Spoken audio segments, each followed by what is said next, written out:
A lot of people have been asking, why hasn't the Russian army been successful taking the capital city in Ukraine of Kyiv? I want to show you on the map sort of what has been going on over the last 19 days. So Kyiv is the capital. It's a city of about 3 million people, again, bigger than the city of Chicago. So a very large city right in the center of a country that really is about the size of Texas. Now, Kyiv is split in half by a very large river. If we zoom in on this in our next map, it kind of gives you an idea. This is the Dnieper River right here, and these areas shaded in blue are almost 1.5 miles wide, and there are 3 or 4 bridges, much like there are in Portland, Oregon, that separate the city from east and west. Now, if Russia does get really close to getting into the capital area of the city, the Ukrainian army can just blow those bridges. But it's a very large river, and it's making that invasion, it's really slowing down the Russian army's ability to get into the capital city of Kyiv. But that is their goal. That is the seat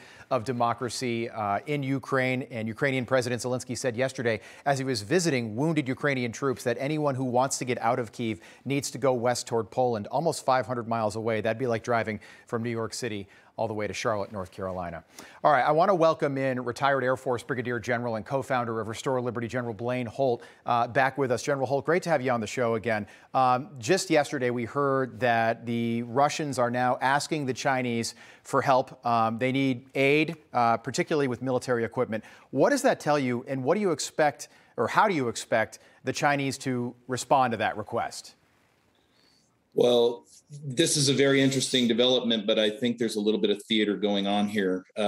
It's all scripted out in advance. There's no way that China's not going to have a predetermined outcome, because Putin's not going to lose face over having an official request go to Beijing. And Beijing certainly wouldn't allow this to be in the open press if they were going to be embarrassed with the answer that they would have to give. So I think there's a lot of brinksmanship here with the conversation that not Xi Jinping, but China's going to have with National Security Advisor Sullivan today.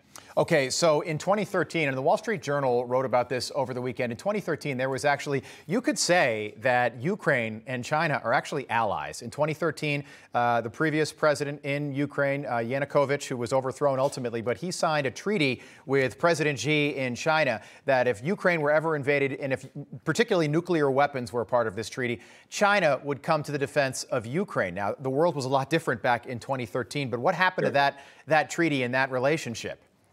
Gone. So then 2014 comes. China's got a lot of food contracts in place. They're working on a port in Crimea to get the food out. And then that all goes away when Crimea gets taken and the Donbass gets taken. China was pretty upset with Russia, at least openly on the open stage. But now let's play this chess game a little bit far forward here. Let's say Putin takes over Ukraine. Let's say now, this is not going to be an occupation like we would do in Afghanistan. This will be horrific on the submission of the Ukrainian people. It will be crimes against humanity. We're already seeing that on the open stage. However, if China is giving assistance to Russia, you can easily see agreements that probably exist to allow China access to those wheat fields, China to have access to extracting the types of resources that it wants out of Ukraine, simply because of the assistance that it's lent to Russia out of this. Okay, so Jake Sullivan, the National Security Advisor, is going to meet with his Chinese counterpart in Rome a little bit later today. Why does this meeting even need to take place? Why can't the administration just sanction China, much like we've done with Russia? Hit them where it hurts. So I do think there's some value in getting in front of the Chinese face-to-face on this, at least from the aspect of trying to take their temperature. When you're in these face-to-face discussions, I've done a lot of track 2 diplomacy. You can read a lot out of nonverbals, note-taking, all of the trappings of a meeting to find out what. It's not important what's being said. We already know what's going to be said in those meetings largely, but it's what's not being said, and it's where their tensions lie.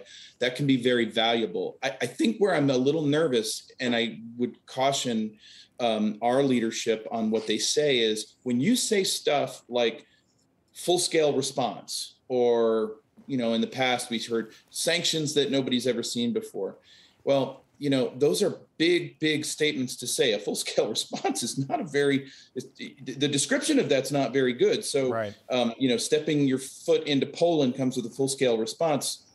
That we may want to have a little bit more precision in the types of things and the sound bites that we push out. because we'll have to live by them. That's a very good point. And we know this this military installment in western Ukraine that was blown up over the weekend. 35 people were killed there. It's very close to the Polish border, but it is definitely on the Ukrainian side of that border. And the latest reporting indicates that a lot of equipment was being sent there, both humanitarian and military in nature. So if I'm Vladimir Putin, this is an installation that I do, in fact, want to take out. Yeah. But it does make a lot of people nervous because Poland is a NATO country. Does Joe Biden, who, you know, is the most important U.S., let's face it, the U.S. is the most important NATO member when it comes to military response, and the other 29 NATO countries, do we need to hold the red line? If one of these missiles does cross the border into Poland or another NATO country, you know, we saw this in 2014 when, with Syria. Barack Obama said that if Bashar al-Assad gassed his own people or used chemical weapons on his own people, that the U.S. would respond. The U.S. and NATO never responded, and Assad is still in charge in Syria. That's right. That's right.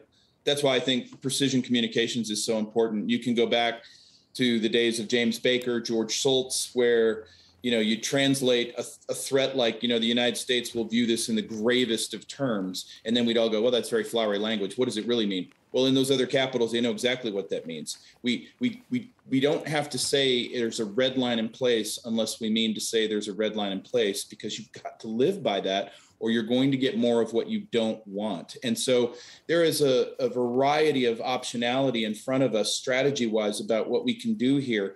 And what I would caution NATO leaders to do is preserve your options for as much as you can, because there are many layers of NATO that can get at these things in a proportionate response that deter things. And in the classified clandestine world, there's even more. Right. All right, General Holt, do me a favor, stick around. A lot more to get into. I'd be curious what you're watching for as we start the new week here and continue our coverage of this war in Ukraine, now in day number 19. General Holt, thank you. We'll see you in just a little bit.